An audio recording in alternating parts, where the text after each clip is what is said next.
Salam alaikum tout le monde. Dans ce podcast, je parle à la rencontre de musulmans et musulmanes qui sont des acteurs positifs de changement afin d'apprendre de leurs expériences et inspirer la prochaine génération de Muslim Makers. 8 millions de personnes ont été gouvernées au sein de l'État islamique. Si vous allez interroger les Syriens qui ont vécu sous l'État islamique, bien sûr, ils vont vous parler des exécutions, bien sûr, ils vont vous parler des côtés ultra-fascisants de ce régime, mais ils vont aussi vous parler surtout des guerres internes qui ont en fait existé à l'intérieur de l'État islamique. Plusieurs gens au sein de l'État islamique ont été condamnés à mort pour terrorisme au sein de l'État islamique. Ça veut dire que l'État islamique avait lui-même ses propres terroristes. L'invité de la semaine est Montassil Saki. Montassil mène actuellement une thèse en anthropologie. Dans cet épisode, on parle des raisons profondes qui animent ceux qui ont rejoint l'État islamique en Syrie. Comment se radicalisent-ils et pourquoi?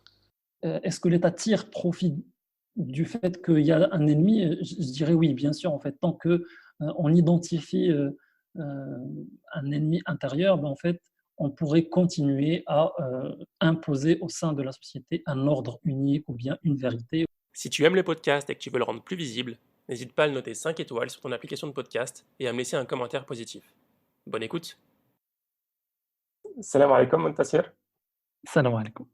Comment vas-tu? Ça va, alhamdoulilah, bikhair. On est dans ce mois de Ramadan, dans des conditions particulières qui est aujourd'hui le confinement et alhamdoulilah, tout se passe très très bien. Je suis très ravi de t'accueillir. Sous les recommandations d'un de mes précédents invités, Ibrahim Bechrouri, qui m'a dit du bien de toi et qui m'a recommandé de te contacter. Merci, je suis très enchanté et je te remercie infiniment pour ces émissions et pour ce travail colossal que tu inities à l'intérieur au sein de la communauté. Merci beaucoup. Alors toi, tu es doctorant en anthropologie. Est-ce que tu peux décrire ce que c'est que l'anthropologie? Alors oui, effectivement, je mène une thèse ici en France en anthropologie et on peut dire en fait l'anthropologie, c'est l'étude du genre humain et de la Mmh. société humaine telle qu'elle se réalise et telle qu'elle se déploie à travers l'histoire et à travers le présent. Et donc l'anthropologie, anthropos qui signifie homme et logos qui signifie raison ou bien étude, renvoie en fait effectivement à cette étude des, euh, des sociétés humaines, des interactions au sein des sociétés humaines et des relations sociales à l'intérieur des sociétés humaines. On peut même dire que l'anthropologie fait partie tout simplement des sciences sociales et Mmh. il n'y a pas grande différence en termes, en tout cas de méthode, en termes d'approche par rapport à ce qu'on pourrait appeler la sociologie, par exemple, D'accord. ou bien par rapport même les sciences politiques ou notamment la sociologie. Donc il y a des liens forts entre ces trois disciplines, si vous voulez. Il y a quelques petites différences quand même? Effectivement, la différence, c'est beaucoup plus de l'ordre de l'histoire. Donc, historiquement, la sociologie va naître, notamment en Occident, en Europe, va naître à travers ce qu'on appelle les sociétés proches. Ça veut dire, c'est à l'intérieur des villes, avec l'émergence des problèmes sociaux, des problèmes politiques liés à la ville, liés notamment à la Mmh. révolution industrielle, et ce qu'elle a causé en termes de misère sociale et en termes de transformation à l'intérieur de la société, qui va en fait, si vous voulez, mettre en place des sociologues qui vont devoir prévoir, qui vont devoir répondre aux questions que pose la guerre, que pose la paupérisation de groupes sociaux entiers qu'on a appelés le prolétariat, etc. Et puis Mmh. l'anthropologie, effectivement, était née historiquement dans ce qu'on a appelé l'étude des sociétés lointaines. Ça veut dire les sociétés qu'on va aller découvrir. Bien sûr, quand on parle de science ou d'anthropologie, à la base, c'est avant tout en fait des premiers voyageurs et qui ont en fait servi largement les conquêtes coloniales. Donc l'anthropologie s'inscrit également dans une optique d'abord coloniale, mais bien sûr, à partir de la fin du 19e, début du 20e siècle, il va y avoir des mouvements, même si vous voulez, décoloniaux, qui vont en fait insister sur l'égalité du genre humain à partir notamment de descriptions anthropologiques qui montrent que ce qu'on a appelé une période en fait des peuples primitifs, en réalité, Mmh. sont des peuples ayant une culture complexe et parfois beaucoup plus complexe que la société moderne telle qu'elle s'organise sous nos yeux aujourd'hui. C'est-à-dire, par exemple? Bah, c'est-à-dire en fait que, par exemple, ce qu'on a appelé les sociétés complexes, les sociétés pardon, primitives ont beaucoup de choses à nous enseigner encore aujourd'hui. Par exemple, le fait que ce sont des sociétés ayant des liens avec le symbole qui sont beaucoup plus forts, avec la question du religieux, avec la question du sens, avec la question tout simplement de la culture. Par exemple, le primitif, ou bien ce qu'on a appelé l'homme primitif, a une connaissance extraordinaire en fait de son travail, de la nature, de ce qui l'entoure. Contrairement à l'homme moderne qui, effectivement, nous sommes dans des sociétés qui, euh, on peut avoir, par exemple, on peut penser à des avions, à des fusées, ou on peut penser en fait à un médecin, mais en même temps, le médecin qui est spécialiste euh, dans sa discipline, ou bien l'ingénieur qui est spécialiste dans sa propre discipline, bah, peut-être qu'il ne saura rien à dire par rapport à ce qui l'entoure. Quand le moderne monte sur un... C'est un exemple que donne par exemple Max Weber. Quand le moderne monte sur un wagon de tramway, ben en fait, il lui sera difficile de dire comment ça marche ou comment ça ne marche pas. Alors que Mhm. le primitif, il a une connaissance tout à fait exacte des objets qu'il utilise et de la vie son quotidien. Ça me rappelle une conférence que j'écoutais qui, justement, je sais plus c'était qui, je crois que c'était une personne qui s'appelait Oussama Hamar, qui disait qu'au fil du temps, les gens deviennent de plus en plus spécialisés dans leur domaine.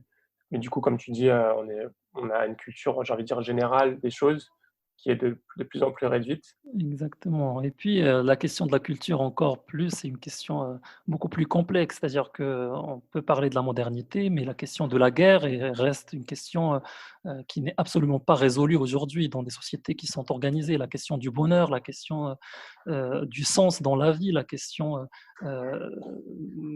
par exemple, de la politique et de la violence politique, ça veut dire, du despotisme ou bien de la violence politique tout court, alors que des peuples primitifs avaient largement analysé ces questions et ont trouvé et continuent en fait à nous donner des réponses à des questions. On peut penser par exemple aux Grecs avec la question de la démocratie, mais on peut penser à tout autre peuple avec la question de l'abolition, par exemple, de la chefferie dans plusieurs tribus qui ont résolu la question du pouvoir et de la violence du pouvoir qui s'exerce aujourd'hui, les prisons, les asiles psychiatriques et nombre d'autres problématiques qui se posent aujourd'hui et qui étaient totalement inconnues chez des peuples qui vivaient de manière autre. Ce qui ne veut pas dire que c'était en fait l'âge d'or, mais ce qui veut dire aussi que c'est beaucoup plus complexe que ce que pense en fait l'homme moderne de ces sociétés dites tribales ou bien dites primitives. Très bien. Du coup, tu peux nous parler un peu de ton sujet d'étude en anthropologie, de ce que tu fais toi? Alors, comment dire? À la base, j'étais journaliste au Maroc. C'est-à-dire que, avant d'arriver en France, j'étais à la fois journaliste et militant, politique, engagé dans Mhm. plusieurs mouvements sociaux, notamment, ce qu'on a appelé à un moment donné le printemps arabe et au Maroc, ce qui Mhm. s'est manifesté à partir du mouvement, du 20 février. Donc, si vous voulez, en fait, je viens un petit peu de cette tradition contestataire, militante, et puis avec un journalisme qui était engagé au sein d'un parti également. Donc c'était un journal partisan d'un parti socialiste, du Parti socialiste marocain, un peu l'équivalent du PS en France. Donc Mhm. c'était l'Union socialiste des forces populaires. Et donc je pratiquais un peu, si vous voulez, cette forme de journalisme engagé au sein des quartiers populaires. L'idée, c'était un peu d'observer et en même temps de répondre aux problèmes que posent les gens au Maroc. Et donc, avec le mouvement du 20 février, je m'étais engagé au sein de la politique et dans plusieurs autres associations. Quand je suis arrivé en France, c'était 2011, c'était pour entamer des études universitaires. Et donc, Mhm. ça a commencé avec les sciences de l'information et de la communication. Donc, je restais un peu en lien avec le journalisme pendant une année. Ensuite, je m'étais engagé pour faire deux masters en sociologie Oui. et en sciences politiques. Un master en sociologie, c'était à l'École des hautes études en sciences sociales, le HESS à Paris. Et puis sciences politiques, c'était à l'Université de Paris 8 et à l'Université de Dauphine également. Et par la suite, faute d'avoir pas trouvé en fait des moyens financiers, c'est-à-dire une bourse pour continuer en thèse en sociologie au sein, ou bien en sciences politiques, bah, en fait, je me suis retrouvé en anthropologie parce que le département de l'Université Paris 8 en anthropologie m'ont proposé un contrat doctoral, ce qu'on appelle un contrat doctoral, une bourse de 3 années pour pouvoir mener mon enquête. Et puis l'enquête que j'avais choisie à cette époque-là, c'était en lien avec ce que j'ai un petit peu déjà fait en master, c'est-à-dire en fait un peu observer des mouvements religieux, ou bien ce que j'appelle des mouvements théologico-politiques, c'est-à-dire des mouvements qui partent d'une forme de religiosité pour formuler des positions et des revendications politiques au sein de la sphère ou bien du champ politique tel qu'il est reconnu dans une Mhm. société. Euh, et ça coïncidait avec la question du terrorisme en France, donc c'était 2015, c'était notamment les premiers attentats Oui, contre les journalistes de Charlie Hebdo. Et donc moi j'avais proposé un peu d'aller rencontrer les familles de Français qui s'engagent dans des formes de violence politique qu'on appelle le djihad en Syrie et en Irak. Donc c'était les premières vagues, on n'était pas en fait en première, mais on était déjà en deuxième vague de départ vers l'État islamique, qui était déjà revendiqué comme entité politique en Irak.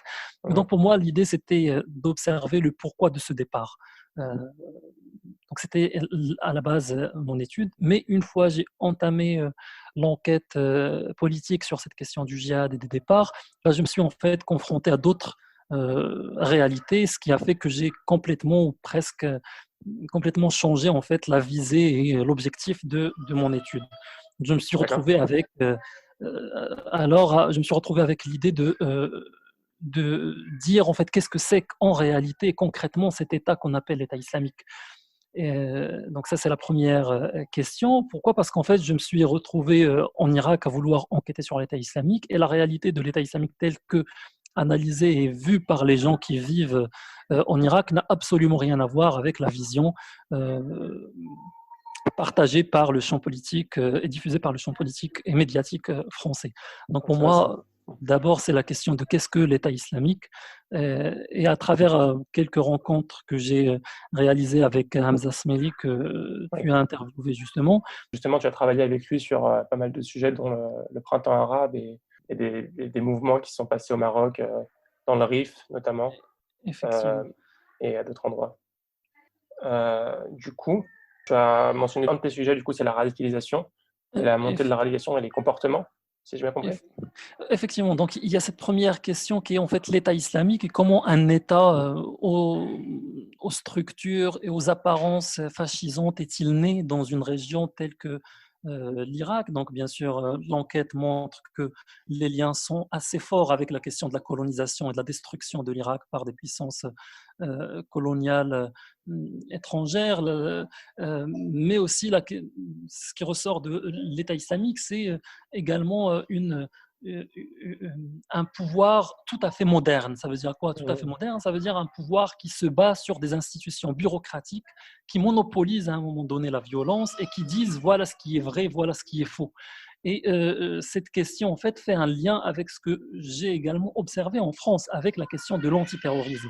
Parce qu'avant d'aller en fait en Irak, un grand terrain était en fait avec les familles des Français qui sont partis en État islamique. Donc j'ai rencontré au moins une soixantaine de mamans et de pères de familles dont les enfants se sont engagés dans cette filière qui est l'État islamique. Et bien sûr, pendant les premières enquêtes et les premiers entretiens, ces parents me parlent effectivement de la trajectoire de leurs enfants. Pour moi, c'était l'idée. Je posais d'ailleurs des questions sur la trajectoire de leurs enfants. Qu'est-ce qui fait qu'ils sont partis en État islamique? D'où vient en fait cette idée de conversion tragique vers un destin politique violent. Euh, Mhm. mais très rapidement, ces mêmes parents me parlaient aussi d'autres choses qui sont devenues par la suite le cœur de cette enquête que je mène. Et ces choses-là, c'était en fait le contact et l'interaction avec l'État français. Ça veut dire que ces familles sont au premier les premières lignes de la confrontation avec ce qu'on appelait les mécanismes de la déradicalisation. Ça veut dire que l'État, depuis les attentats, a mis en place des dispositifs et des mécanismes ultra-violents pour répondre à la question du terrorisme et ces familles se sont retrouvées au sein de ces mécanismes. Donc, ressort de cette enquête que je mène en France, comment ces mécanismes se sont déployés d'abord sur ces familles et par la suite se sont étalés à l'ensemble du territoire avec ce qu'on a appelé l'état d'urgence. Donc ces familles parlent de plusieurs problèmes, de plusieurs Oui. souffrances, donc stigmatisation permanente, non-reconnaissance des décès de leurs enfants. Ils ne savent pas encore la vérité de pourquoi leurs enfants sont partis. Souvent, ces familles ont dénoncé leurs enfants, sont partis au commissariat dire que tiens, mon enfant va partir demain, prend le vol pour aller en Turquie, ensuite en Syrie, et toujours au commissariat. Avant 2015, la réponse était systématique, ils sont majeurs, ils ont le droit d'aller où ils veulent. Euh, la question des petits-enfants de ces familles qui sont encore aujourd'hui et qui n'ont absolument rien à voir avec cette guerre et qui sont aujourd'hui incarcérés dans des prisons en Syrie et qu'on laisse en fait affamés, qu'on laisse dans des tragédies humanitaires inédites. La question des procès, d'abord déjà des plusieurs Français qui sont en fait là-bas et qui sont condamnés à mort en Irak sans aucun procès équitable, bah, la France ne veut absolument rien entendre de cette question, les laisse en fait pourrir. Qu'est-ce qu'il en est ressorti en fait de ces familles sur les causes qui ont pu pousser leurs enfants à partir La question en fait, des causes, elle est beaucoup plus complexe et bien sûr dans le champ de ce qu'on a appelé la radicalisation avec l'ensemble des sociologues qu'on a dépêchés sur le terrain, évoque plusieurs causes liées notamment à la question de la marginalisation sociale, liées à la question des inégalités Oui, bien sûr, je parle des travaux plus ou moins sérieux, mais en fait, moi je pense que ce qui ressort des entretiens menés sur ce volet-là, en fait, qui concerne la question de pourquoi du départ, c'est notamment la question du sens. Pour moi, la question du sens est fondamentale. Ça veut dire en fait que plusieurs d'entre ces gens sont conscients de leur départ. C'est pas uniquement pour moi, en fait. Ce ne sont pas en fait euh, des victimes d'une marginalisation quelconque. Souvent, en fait, ce sont des enfants qui sont conscients et qui ont fait un choix de partir vers une utopie politique. Et c'est pourquoi, en fait, pour moi, il est essentiel d'analyser l'État islamique en soi. Au sein de l'État islamique, il n'y a pas que la question du terrorisme pur et dur. 8 millions de personnes ont été gouvernées au sein de l'État islamique. Si vous allez interroger les Syriens qui ont vécu sous l'État islamique, bien sûr, ils vont vous parler des exécutions, bien sûr, ils vont vous parler des côtés ultra-fascisants de ce régime, mais ils vont aussi vous parler surtout des guerres internes qui ont en fait existé à l'intérieur de l'État islamique.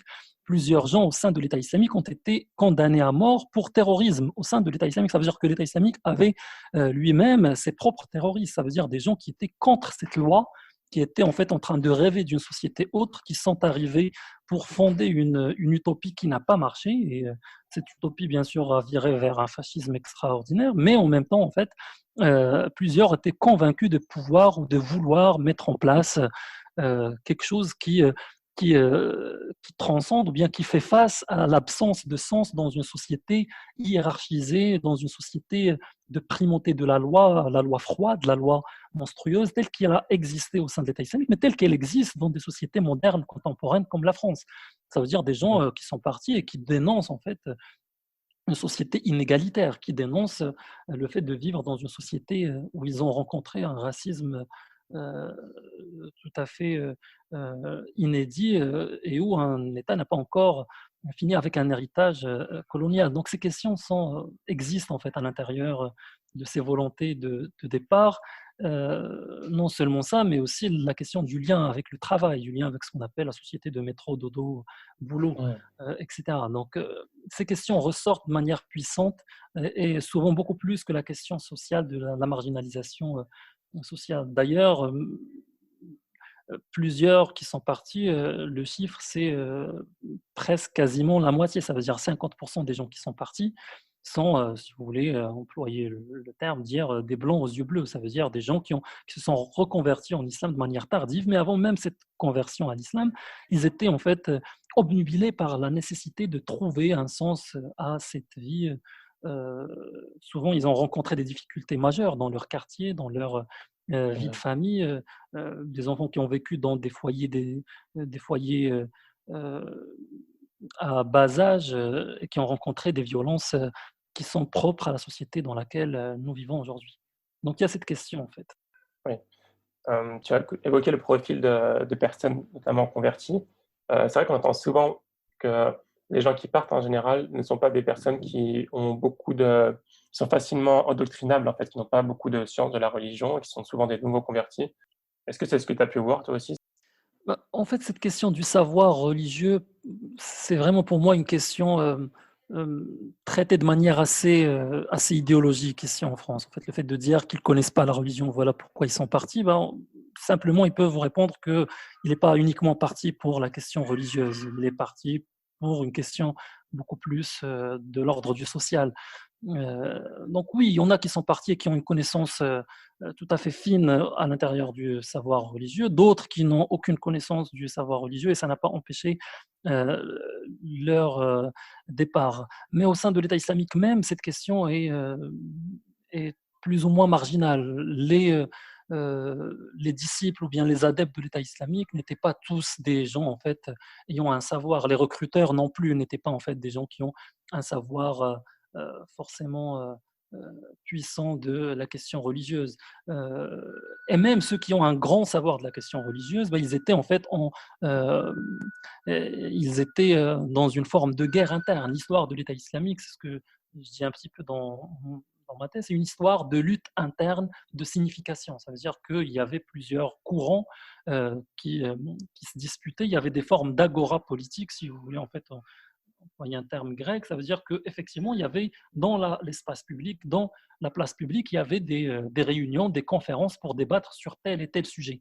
Et bien sûr, après, c'est la commission générale de l'État islamique qui tranche ces sujets, qui dit voilà ce que c'est que la vérité. Ça veut dire voilà ce que c'est que le vrai, et voilà les gens qui disent le contraire de ça, bah, ils vont être en fait tout simplement écartés de l'organisation, ou bien ils vont être considérés comme des ennemis. Donc cette question du savoir n'est pas, si vous voulez, en fait, si fondamentale que ça dans l'émergence du projet de l'État islamique, et y Oui. compris de la question des recrutements. Ceux qui sont partis, bien sûr, en fait, pour moi, ça ne change pas grand-chose de savoir ou de ne pas savoir en fait sa religion, parce qu'il y a les deux. Il y a ceux qui ont un grand savoir religieux qui sont partis, il y en a d'autres qui n'en ont pas, qui sont partis, qui se sont retrouvés là. Est-ce que tu as pu identifier plusieurs profils ou un profil dominant?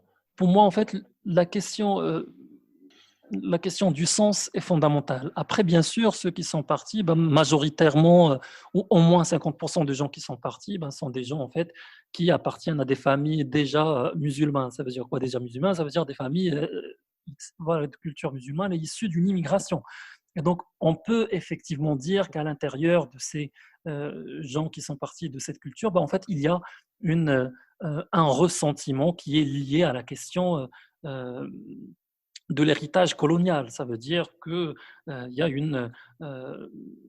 les gens considèrent qu'ils sont maltraités, considèrent ou aperçoivent une forme de racisme qui est déployée. Bien sûr, on peut toujours répondre, mais il y en a d'autres qui font face au racisme sans pouvoir partir en menant en fait des choses positives, ou bien en luttant pour la reconnaissance des droits au sein de la communauté, ou bien en maintenant des formes religieuses pacifiques, etc. Mais en fait, il se trouve que effectivement, bah, il y a une partie de jeunes qui n'en pouvaient plus en fait de ce racisme tel qu'il se déploie et qui en fait voulaient partir pour pas forcément pour édifier un État, mais pour chercher une société autre. Et ce n'est pas la première fois que cette question ou bien que ce problème social se pose. Plusieurs sont déjà partis à la recherche d'une langue arabe ou bien d'une forme de religiosité spirituelle ailleurs, en Mauritanie, en Algérie, en Égypte, à Damas, avant la guerre, etc. Donc, ce n'est pas une question tout à fait nouvelle qui se pose, et y compris pour la guerre. Ceux qui sont partis pour la guerre, ce n'est pas la première fois qu'ils partent en guerre au nom de l'islam. En Libye, des Français sont partis en guerre. Ils étaient présentés par des savants comme des faux savants, en fait, comme BHL ou comme justement Bernard-Henri Lévy, qui les considérait comme étant des révolutionnaires français qui sont partis aider les victimes du despotisme de Kadhafi, par exemple. C'est ce que je veux dire, en fait, que s'il n'y avait pas cette question d'attentat en France, je pense que le sort de ceux qui sont partis en Syrie combattre Bachar al-Assad n'allait pas devenir dans les yeux des médias et dans les yeux des politiciens comme étant des ennemis euh, de la communauté. Pour moi, cette question est centrale, la question de l'attentat. C'est intéressant ce que tu dis. Donc, ce que tu dis, c'est que s'il n'y avait pas eu d'effet boomerang, j'ai envie de dire, ou bien d'effet d'attaque en France, d'attentat en France, on n'aurait pas forcément entendu parler. Effectivement. D'ailleurs, en fait, ils partaient depuis 2011, les routes étaient ouvertes et ils rentraient, c'est ça aussi. En fait, il y en a beaucoup qui sont partis en 2011 et qui sont revenus en 2012 sans être du tout inquiété, ou bien en 2013. Mais bien sûr, Mmh. c'est à partir de 2014, ça veut dire la revendication de la fondation d'un État, que la question est devenue un problème politique. Ça veut dire un problème euh, théorisé en France et un problème présenté comme sous la forme de l'ami et de l'ennemi. Euh, non seulement l'attentat à mon sens, mais c'est aussi le besoin pour qu'un État puisse avoir de manière permanente, tant qu'il garde en fait une structure nationaliste et nationale, euh, la nécessité d'avoir un ennemi de l'intérieur aussi et de l'extérieur. Du coup, ce sujet de radicalisation, on en entend souvent parler dans les médias. C'est un sujet qui tourne en boucle, bon, un peu moins en ce moment avec, le coronavirus. On a beaucoup de communication de la part du gouvernement sur ce sujet-là, notamment par rapport, aux critères de comment le gouvernement voit les personnes qui sont radicalisées. On trouve des fois des critères, par exemple, c'est Castaner, je crois, qui avait créé une liste, en fait. Est-ce que tu penses que la réaction du gouvernement par rapport à ça est, adaptée? Et pourquoi, en fait, ils réagissent comme ça? Et, en fait, le malheur avec les dispositifs et les mécanismes qui se sont déployés en France à partir de 2015, c'est qu'il y a un lien fondamental entre politique publique qui lutte d'un côté contre la violence politique, c'est-à-dire la question de l'attentat, et d'un côté, et puis de l'autre côté, une continuation et une prolongation d'une hégémonie et d'une forme de domination qui a déjà existé auparavant et qui touche en fait des populations fragilisées, des populations qui sont vues et présentées comme étant les responsables de cette violence politique qui se déploie. Et ces mécanismes et ces dispositifs, et bien sûr plusieurs, plusieurs entrent en fait dans une continuation de ce racisme qui est déjà déployé. Et effectivement, ce qu'on voit en fait, c'est au lieu de traiter de la question de la violence politique, en fait, on va traiter également et en parallèle d'une religion. Et une religion, bien sûr, qui est marginale, qui est minoritaire, mais qui va en fait à un moment donné être présentée comme étant la source du mal absolu euh, qui risque en fait de nuire à la communauté nationale. Et au sein de ces mécanismes, en fait, la question de la décortication, bien de vouloir décortiquer, de vouloir déconstruire l'islam pour le présenter comme étant un responsable, ben, je pense qu'elle est assez centrale. On a vu, par exemple, le déploiement de plusieurs tests de radicalisation. Et dans ces tests de radicalisation, bon, on parle en fait de gens ayant une barbe. Ça a commencé avant avec la question du foulard. Donc ça a été tranché par la loi et donc c'est interdit. Aujourd'hui, si quelqu'un met le burqa, bah, en fait, il est hors la loi et non seulement il est hors la loi, mais il est en fait potentiellement terroriste. Donc, bien sûr, ce sont des choses qui sont tout à fait absurdes et qui continuent en fait à stigmatiser des gens qui appartiennent à cette culture et qui au contraire, en fait, font de l'islam une plateforme et une religion qui va souder une communauté euh, pour qu'elle puisse trouver un salut face aux malheurs sociaux et aux malheurs politiques qui se déploient et qui existent à l'intérieur d'un État ou bien d'une société comme la société française.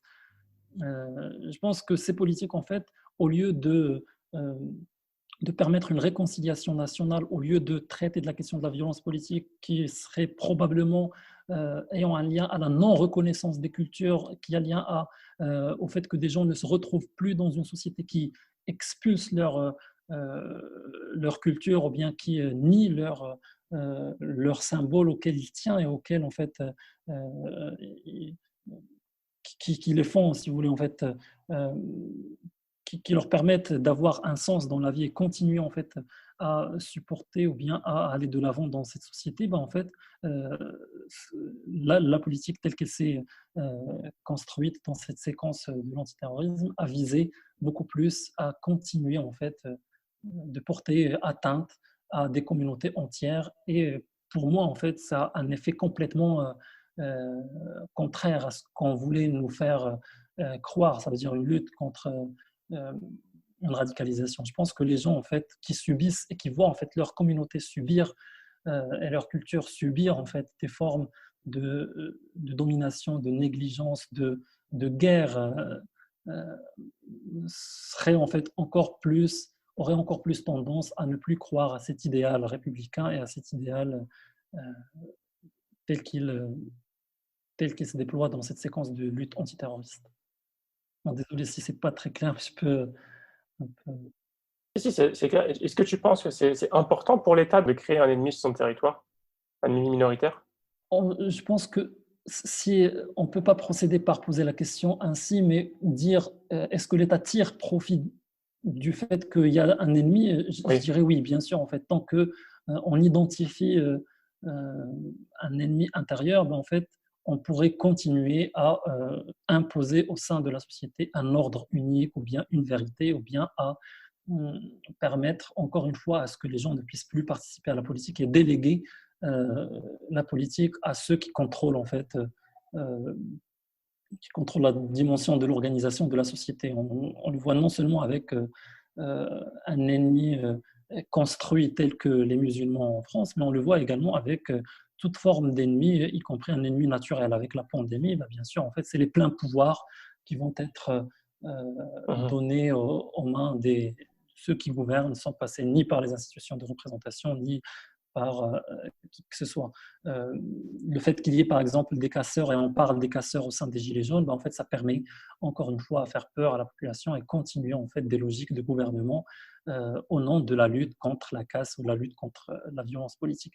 Et je pense que ça s'est réalisé à travers cette Mmh. question de l'islam. Ça veut dire permettre à ce qu'une partie, bien ce que l'État en fait puisse dominer, puisse continuer ses politiques sans débat réel et débat public large pour voir en fait quel est en réalité le nom de cet islam. Alors que si on procède autrement, si on veut en fait effectivement donner la parole à ceux qui sont dans des formes religieuses ou bien dans des formes culturelles qui ne sont pas reconnues aujourd'hui ou qui sont stigmatisées aujourd'hui, bah, peut-être en fait qu'on va rencontrer des choses qui sont tout à fait magnifiques. Pour moi, en fait, la communauté, et j'ai travaillé sur cette question de qu'est-ce que la communauté telle qu'elle se réalise dans des zones telles que la Seine-Saint-Denis où j'ai un peu été observer la communauté musulmane. Ben, en fait, l'islam, au contraire de ce qu'on nous raconte dans les médias, l'islam, c'est avant tout une forme de réaffiliation sociale. Ça veut dire c'est quelque chose qui va venir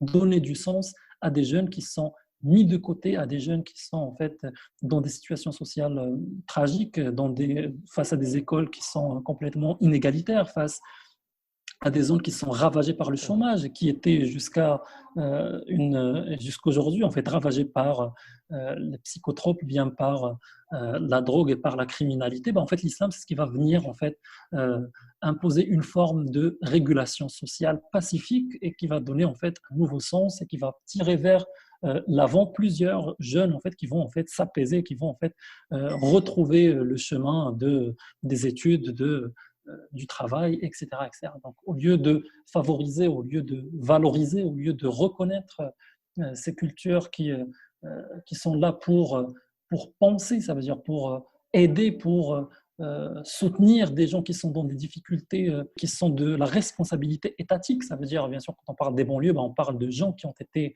euh, ramenés dans une logique coloniale pour épouser le travail et pour construire et participer à la construction de cette Europe, bah, en fait, aujourd'hui, ils se retrouvent dans des zones qui sont marginalisées, des zones souvent de non-droit, des zones qui sont reléguées euh, sans grande présence étatique. Et je pense que l'islam, c'est une des expressions politiques, comme c'était le communisme lors des années Mmh. 60, les années 70. Bah, aujourd'hui, en fait, euh, plusieurs de ces gens marginalisés trouvent dans non seulement l'islam, d'ailleurs, il y a l'islam, mais il y a aussi le christianisme, il y a d'autres expressions religieuses qui sont en fait là à supporter les gens, à aider les gens, à créer des relations sociales, là où il y a en fait une émergence d'individualisme et là où il y a en fait des gens qui sont laissés pour leur compte. Et donc, ces questions-là ne sont absolument pas soulevées par l'autorité publique et au contraire, on va voir dans cette expression une forme de radicalisation, bien ce qu'ils appellent euh, les prémices de l'expression du terrorisme.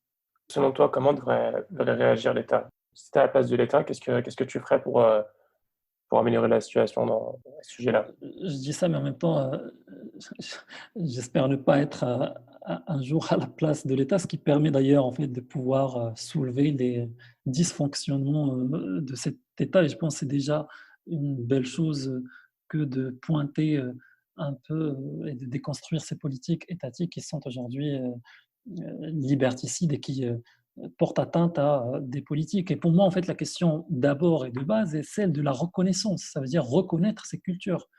Euh, Cesser, en fait, de euh, penser la nation en termes d'un républicanisme laïque, avec une laïcité, bien sûr, qui est complètement déformée. Parce que quand on parle de la France laïque, il faut se rappeler que la France laïque, la laïcité de 1905, était une France également coloniale. Et quand on parle de colonisation, par exemple au Maroc, en Tunisie, en Algérie, bah, la France, en fait, n'avait pas comme ennemi l'islam. Au contraire, la France était dans la reconnaissance lors des années 20, des années 30, des années 40, jusqu'aux années 60, la reconnaissance des formes religieuses des gens qui étaient colonisés. Et j'imagine encore aujourd'hui, à Mayotte et jusqu'à une date récente, même la production juridique ou bien en fait la réponse juridique ou la réponse par la justice à certaines questions, ben, en fait, se faisait par le biais de l'islam et de la culture musulmane.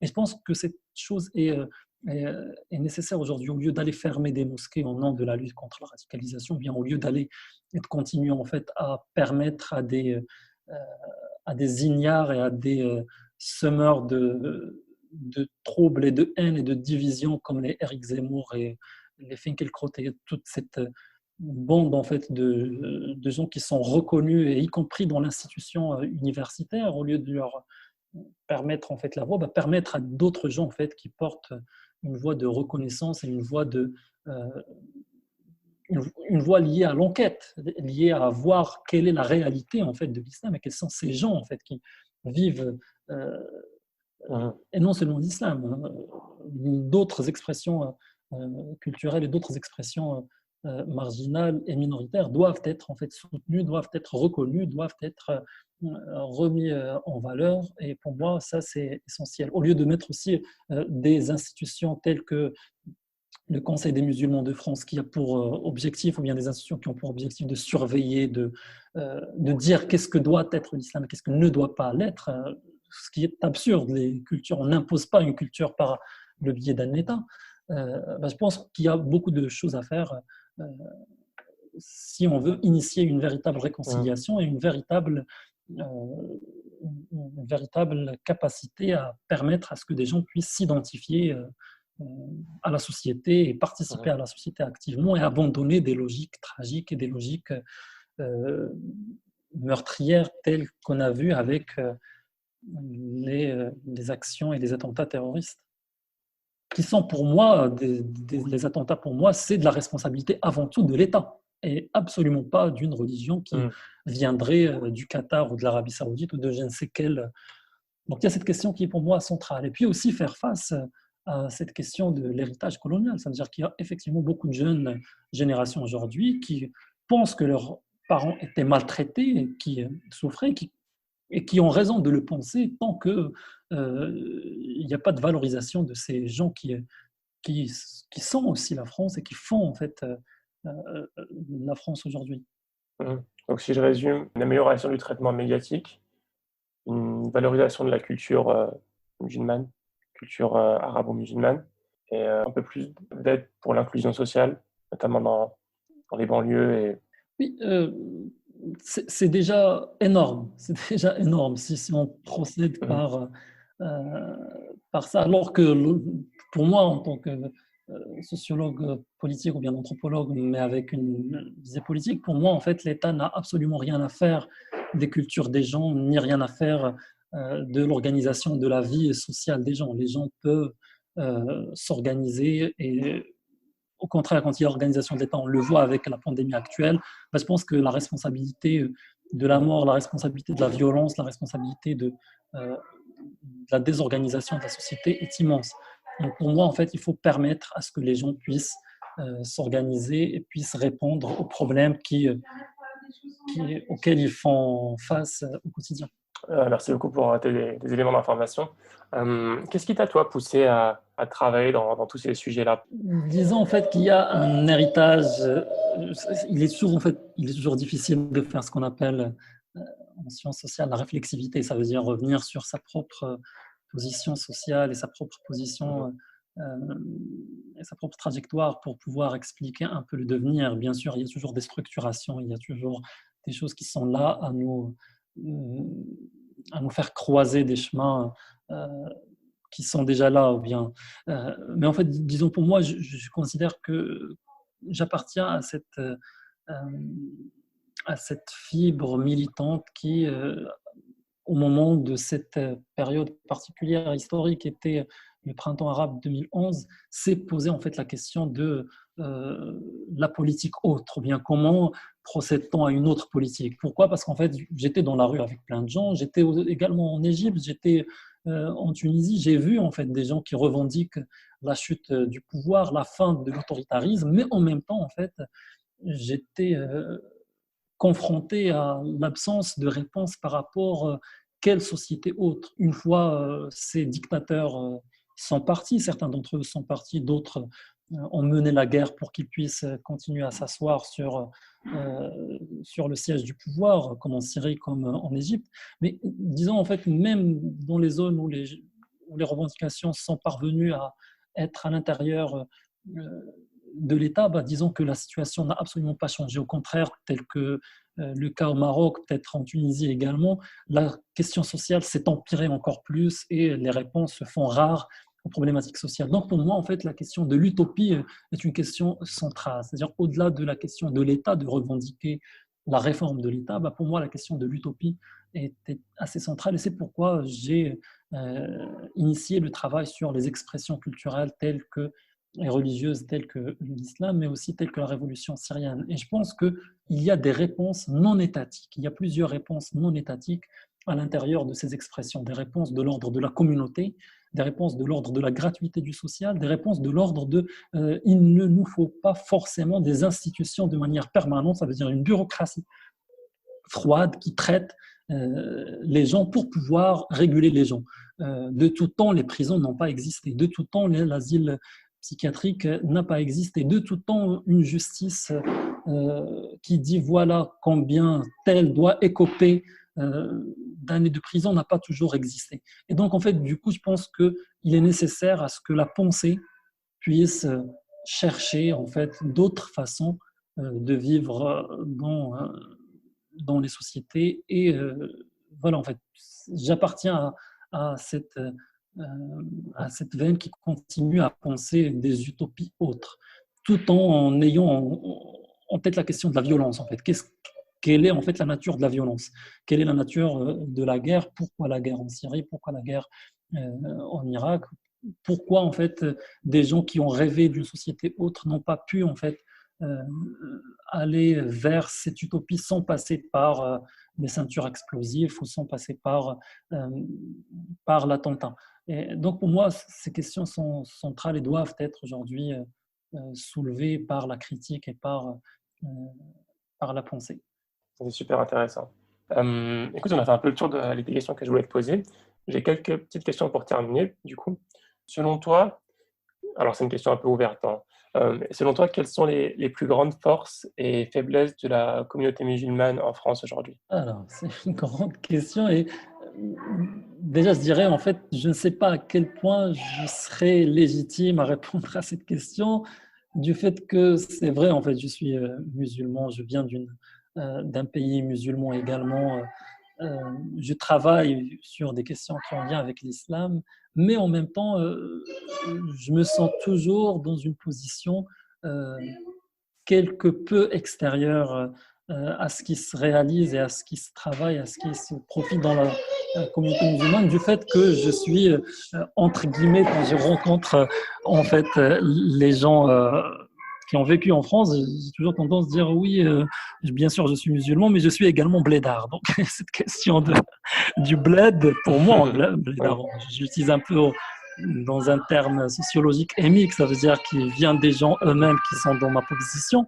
C'est-à-dire que je garde des liens qui sont forts avec le pays de provenance et avec la politique du pays de provenance également. Et donc, je me sens souvent aussi marocain en France. Ça veut dire j'appartiens pas tout à fait à cette communauté de gens qui ont vécu et qui ont rencontré ce que c'est que les problèmes qui ont Qui ont grandi, qui ont grandi. rencontré ce que c'est Ouais. que la réalité de la banlieue. J'imagine une réalité à la fois euh, à, à la fois forte par les solidarités et la vie et la culture qui existent, et à la fois en fait tragique de par la fonction de l'État et la destruction systématique qui se réalise à l'intérieur de ces territoires.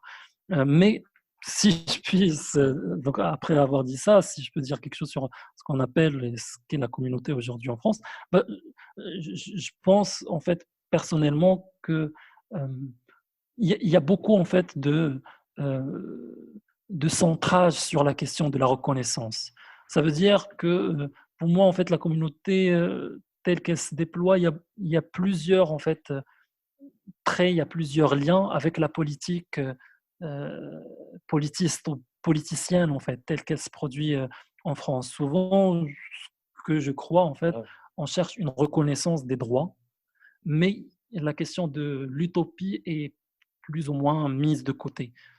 On veut en fait réussir, on veut intégrer, on veut une intégration sociale, mais pour moi, il faut aller beaucoup plus loin et produire en fait des élites ou bien des gens capables euh, de participer dans une forme de remise en cause radicale euh, de l'étatisme et de la forme politique dominante en France. Donc il ne s'agit pas uniquement de créer des partis politiques qui participent dans cette politique, pour moi, euh, souvent guerrière en France, mais il s'agit également de penser une critique sociale euh, radicale.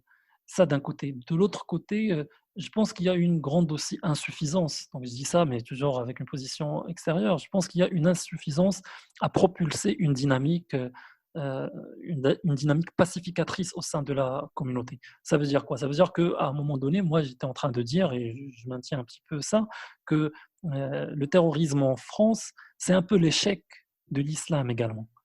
C'est-à-dire, ça veut dire quoi l'échec de Mhm. l'islam et de la communauté musulmane? Ça veut dire qu'une communauté est encore incapable de pouvoir penser, donc penser avec A1, ça veut dire de pouvoir soulager, de pouvoir aider à ce que des gens qui vivent la violence extrême puissent répondre autrement que par la violence extrême. Je pense que aussi ceux qui participent ou bien qui vont nourrir des projets de violence, c'est des gens en fait qui ont été bien sûr détruits par l'étatisme et par l'État français. Donc c'est un problème d'abord français, Mhm. mais de l'autre côté, ils n'ont pas en fait rencontré une communauté solide capable de les prendre en charge et de leur proposer une forme de vie au-delà de la vie à l'intérieur de la société étatisée française. Ça veut dire que c'est une communauté qui ne se suffit pas par elle-même, euh, qui ne se suffit pas par elle-même, ça veut dire où il y a encore un besoin permanent de l'État de vouloir en départ avec l'État. Je ne sais pas si c'est clair, mais D'accord. Oui, je vois ce que tu veux dire. En gros, ce que tu dis, c'est que bah, beaucoup de personnes en fait ne trouvent pas en fait de soutien dans les instances religieuses musulmanes en France et dans la communauté pour pouvoir avoir ouais, du soutien moral ou des informations en fait, plus d'informations, plus de communication avec ce qu'on appelle leurs frères et sœurs. plus de vie sociale, plus Mhm. d'interaction sociale à l'intérieur de la communauté qui serait complètement capable d'apaiser la haine qui est dans les cœurs et dans les corps des individus qui ont subi. Mais bien sûr, ces individus, c'est aussi et c'est surtout le fruit de cette école républicaine incapable de mettre en place une égalité euh, et de ces territoires aussi qui sont Mhm. complètement relégués. Bien sûr. Donc toi, tu as un point de vue qui est intéressant parce que tu as vécu au Maroc, donc tu peux un peu comparer par rapport à ce que tu vois. Est-ce que tu as pu voir des forces particulières en France? Sur le plan de la religiosité, je pense que des groupes religieux ici en France essayent et tentent en fait de faire un travail colossal. Pour moi, par exemple, je ne sais pas à quel point ça va être partagé au sein de la communauté ou non, mais pour moi, l'établir en France font un travail colossal. Je les ai rencontrés, j'étais à l'intérieur de ces groupes religieux qui sont d'un ordre du mysticisme, d'un ordre d'une spiritualité religieuse, mais au moins, en fait, je pense qu'ils promeuvent une capacité d'appartenance et d'appartenance à un corps social qui est transcendantal. Ça veut dire qu'il n'est pas simplement physique et vu, mais qui est en fait de l'ordre d'une communauté transnationale, d'une religiosité internationale. Et au Maroc, je pense qu'il y a des formes de cette religiosité-là et qui sont en fait essentielles au corps social marocain, qui permet à ce que des gens se maintiennent, à ce que des gens trouvent un sens. Et justement, au Maroc, j'ai beaucoup travaillé sur la confrérie de l'Adl ou l'Ihsan, donc justice et bienfaisance, la confrérie de Abdesalam Yassine, Allah yarhamou. Et ces formes en fait de spiritualité au Maroc participent et permettent à ce qu'une solidarité puisse exister. Donc il y a l'Adl Ihsan, mais il n'y a pas que l'Adl Ihsan, il y a les Awaya au Maroc en fait, qui sont aussi soutenus par le pouvoir. Mais moi, cette question d'être soutenu ou pas soutenu par le pouvoir, c'est pas l'essentiel en fait. L'essentiel, c'est voir la vie des gens, et je pense pas seulement le Maroc, j'imagine. Le Sénégal, c'est la même chose. Le Mali, je pense qu'il y a en fait cette capacité à prendre en charge une communauté et de permettre à ce que les individus puissent avoir une appartenance et du coup un sens à leur vie pacifique, spirituelle, qui encourage le travail, qui encourage aussi une forme de réussite sociale parfois, et surtout une solidarité. Donc ça, bien sûr, au Maroc, ça existe. De manière générale, les tendances, en fait, les groupes parmi les musulmans qui vont à la rencontre d'autres musulmans et qui communiquent et qui interagissent, pour toi, c'est une grande force dans la communauté. Effectivement, une fraternité qui, au-delà du pouvoir, existe à l'intérieur de la société. Bien sûr.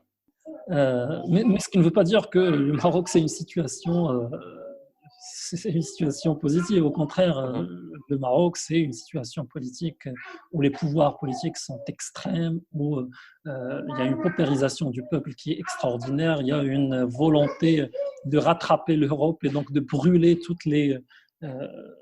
les filets sociaux et toutes les fraternités et les solidarités qui existent au sein de la société. Il y a une concurrence mise en place par les pouvoirs qui est exceptionnelle, la mise en place des privés, la mise en place de la privatisation. Et je pense qu'il y a des côtés qui sont complètement ahurissants au Maroc. Et il y a aussi des effets de la colonisation qui sont immenses. Ça veut dire un éblouissement par rapport à l'Occident. Et moi, je n'arrête pas, en fait, quand je m'adresse à mes camarades au Maroc, ou bien à mes amis, ou bien aux gens que je connais au Maroc, je n'arrête absolument pas de dire qu'il faut arrêter avec le mensonge migratoire et avec ce qu'on vous raconte de la situation occidentale. Si on est ébloui, c'est un effet clairement colonial. Voilà. Ok, je te remercie, Montassir. Une dernière question pour terminer. Est-ce que tu as une ressource, un livre que tu recommandes à nos auditeurs, qui t'a particulièrement marqué, que tu aimes bien? Alors, un livre, peut-être ma lecture du moment, mais Oui, ça peut être qui a lien avec la question, bien sûr, religieuse, mais une autre de religiosité, une autre forme de religiosité qui puise ses racines dans une Russie du 19e et du 18e siècle. Donc, je vais conseiller le livre, un des livres de Dostoïevski, donc Fyodor Dostoïevski, grand romancier russe, et qui a énormément travaillé sur cette question de la religiosité et sur cette nécessité de faire face aux mécanismes froids. Donc c'est un grand inspirateur de Nietzsche également, c'est un grand inspirateur d'un philosophe français auquel j'appartiens complètement en fait à son héritage, ça veut dire Michel Foucault. Donc j'invite à lire un des ouvrages de Fyodor Dostoïevski. Donc, je propose par exemple L'Idiot, un très bon roman, ou bien Les Frères Karamazov, L'Idiot de Fyodor Dostoïevski. De la littérature arabo-musulmane, ou bien arabe, si on puisse dire, j'invite à lire un sociologue qui est Ibn Khaldun, un précurseur de la sociologie qui a vécu dans le XIVe siècle, dans le nord d'Afrique et également dans l'Espagne musulmane, et qui est un grand auteur. On parle souvent de Machiavel en Italie et de Ibn Khaldun euh, chez nous les musulmans, et je pense que Ibn Khaldun, c'est une clé Une référence. essentielle pour comprendre l'évolution des sociétés et notamment en fait les transformations et le passage, le déclin des sociétés et la réémergence de nouvelles sociétés euh, tout en ayant un lien avec la question de la religiosité. Ibn Khaldun, notamment Al-Muqaddima, donc traduit parfois par les prolégomènes de Ibn Khaldun.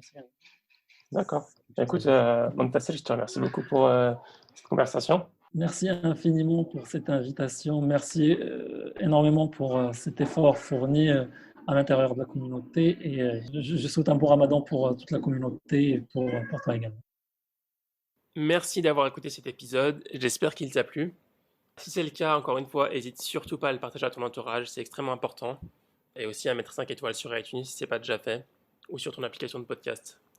À dimanche prochain, Inch'Allah. Salam alaikum.